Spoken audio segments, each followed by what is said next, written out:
Injil Yesus Kristus. Injil Matius 5 ayat 1-48. Ketika Yesus melihat kumpulan orang banyak itu, ia naik ke bukit dan duduk. Para pengikutnya ikut datang dan berkumpul di sekelilingnya. Lalu ia mulai mengajar mereka, katanya, betapa bahagianya orang yang tahu bahwa mereka mempunyai kebutuhan rohani, karena kerajaan Allah adalah milik mereka.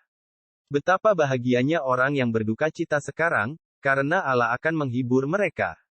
Betapa bahagianya orang yang rendah hati, karena mereka akan menerima tanah yang telah dijanjikan Allah.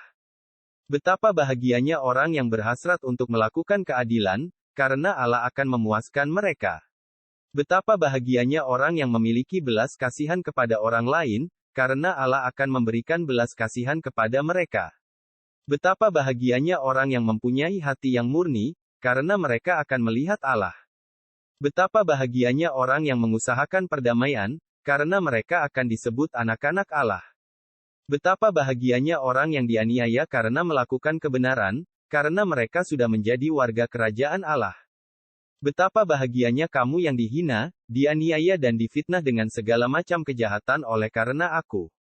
Berbahagialah dan bergembiralah karena berkat besar sudah tersedia untuk kamu di surga. Dan ingatlah bahwa nabi-nabi yang hidup sebelum kamu juga mengalami penganiayaan seperti itu. Garam dan terang dunia. Kamu adalah garam dunia. Tetapi kalau garam telah kehilangan rasa asinnya, tidak ada lagi yang bisa membuatnya asin. Garam itu tidak ada gunanya lagi kecuali dibuang untuk diinjak-injak orang. Kamu adalah terang dunia. Kota yang terletak di atas bukit tidak dapat disembunyikan. Tidak ada orang yang menyalakan lilin lalu menutupinya dengan ember. Sebaliknya, ia akan meletakkannya di atas tempat lilin. Dengan demikian, setiap orang yang ada dalam rumah itu akan mendapatkan sinarnya. Demikianlah, kamu harus menjadi terang bagi orang lain. Hiduplah supaya orang lain dapat melihat hal baik yang kamu perbuat sehingga mereka akan memuliakan Bapamu yang di surga. Yesus dan Hukum Taurat. Janganlah kamu menyangka aku datang untuk menghapus hukum Taurat Musa atau ajaran nabi-nabi. Aku bukan datang untuk menghapus ajaran-ajaran itu, tetapi untuk melaksanakannya dan menunjukkan arti yang sesungguhnya. Ketahuilah bahwa selama langit dan bumi masih ada, tidak ada apapun dari hukum Taurat yang akan dihilangkan. Bahkan tidak ada satu huruf atau satu titik pun yang akan dihapuskan dari hukum Taurat hingga semua yang telah dijanjikan digenapi. Jika ada orang melanggar salah satu perintah hukum Taurat, meskipun yang dianggap tidak penting dan mengajar orang lain untuk tidak mematuhinya, maka orang itu akan menjadi orang yang paling tidak berguna di kerajaan Allah.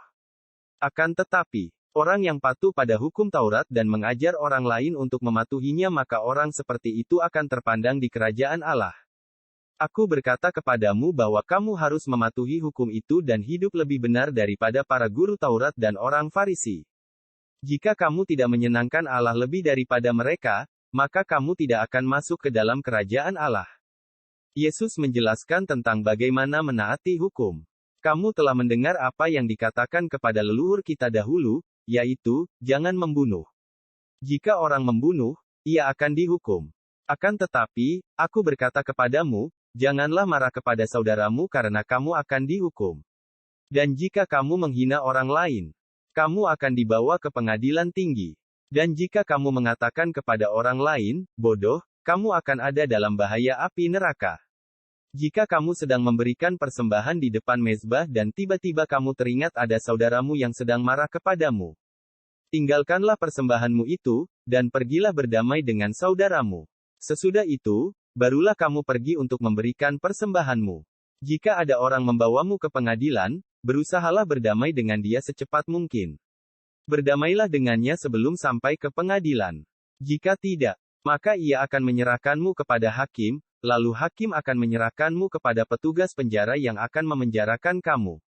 Dan aku berkata kepadamu, kamu tidak akan keluar dari penjara itu sampai kamu selesai membayar semua utangmu. Yesus mengajarkan tentang dosa perzinahan. Kamu telah mendengar hukum yang mengatakan, jangan berzinah. Tetapi aku berkata kepadamu, jika ada laki-laki yang memandang perempuan dan ingin melakukan dosa percabulan dengan dia, maka orang itu sudah berzinah dengan perempuan itu dalam pikirannya. Jika mata kananmu membuat kamu berdosa, cungkillah itu dan buanglah. Lebih baik kamu kehilangan satu anggota tubuhmu daripada seluruh tubuhmu dibuang ke neraka. Jika tangan kananmu membuat kamu berdosa, potonglah itu dan buanglah. Lebih baik kamu kehilangan satu bagian tubuhmu daripada seluruh tubuhmu dibuang ke neraka. Yesus mengajarkan tentang perceraian. Ada juga hukum yang mengatakan, setiap orang yang menceraikan istrinya harus berikan surat cerai. Akan tetapi, aku berkata kepadamu bahwa laki-laki tidak harus menceraikan istrinya, kecuali jika istrinya sudah menyeleweng. Jika ia menceraikannya meskipun istrinya tidak berbuat dosa, ia membuat istrinya menjadi korban perzinahan. Dan siapapun yang mengawini perempuan yang diceraikannya itu, juga melakukan dosa perzinahan. Yesus mengajarkan tentang membuat janji. Kamu telah mendengar apa yang dikatakan kepada leluhur kita dahulu, jika kamu bersumpah, janganlah melanggarnya. Lakukan sumpah yang kamu buat kepada Tuhan. Tetapi aku berkata kepadamu, jika kamu bersumpah, janganlah bersumpah demi nama surga, sebab surga adalah tahta Allah. Jangan bersumpah demi nama bumi, sebab bumi adalah tempat tumpuan kaki Allah. Jangan bersumpah demi nama Yerusalem, sebab Yerusalem adalah kota milik Raja Besar. Bahkan jangan bersumpah demi kepalamu sendiri, sebab kamu tidak mempunyai kuasa untuk membuat satu rambut di kepalamu menjadi hitam atau putih. Jadi biarlah kamu hanya berkata, itu benar, kalau hal itu benar. Atau, itu salah, kalau hal itu salah.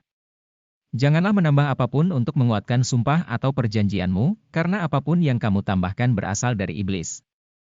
Ajaran Yesus tentang orang-orang yang merugikan kita sudah mendengar pengajaran tentang perintah Musa bahwa, siapapun yang mencederai mata atau gigi orang lain, maka sebagai hukumannya, mata atau gigi orang itu juga harus dicederai.